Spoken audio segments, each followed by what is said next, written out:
Hi, everybody. This is Jason Grover from Grover Financial Services. Welcome to this month's edition of Financial Vitamin C. This month, we are focusing on ETFs and how they are being implemented in my client portfolios. ETFs are exchange-traded funds.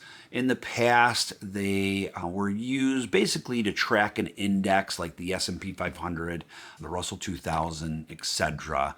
I'm a big fan of active management, so traditionally I used mutual funds, but the landscape is changing and more ETFs are becoming actively managed. So most people understand the basics of ETFs, the diversification, the liquidity, cost efficiency, and flexibility.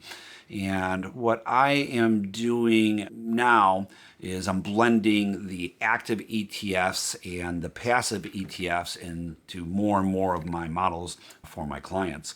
Passive ETFs create a foundation, a core for the models. They provide broad exposure and very low cost. Where the active ETFs, much like the mutual funds in the past, provide us with professional money management, a lot of flexibility, and risk management. So the different tools are for different environments, and I'm finding that a shift or a change to not all active, but a combination of the two or a blend of the two is making a lot of sense going forward. We use the passive for efficiency. We use active where appropriate for flexibility and, as I said, risk management. The goal is never to chase the markets. We're not market timing, but the goal is to build a diversified, adaptable portfolio. And all portfolios are based on my client's goal. There is no portfolio without a financial plan.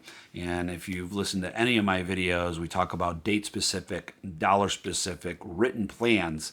And once we have those established, then we know how to invest the assets. So ETFs will help us stay diversified, flexible, and efficient. And with the introduction of more active ETFs, a blended style with active and passive ETFs, where we're headed today and in the future. So if you ever have any questions or concerns, would like a little bit more information about active ETFs, how we're implementing them into the models, please feel free to give me a call at any time. We are a phone call, a text message, an email away, and I hope to hear from you soon. All the best.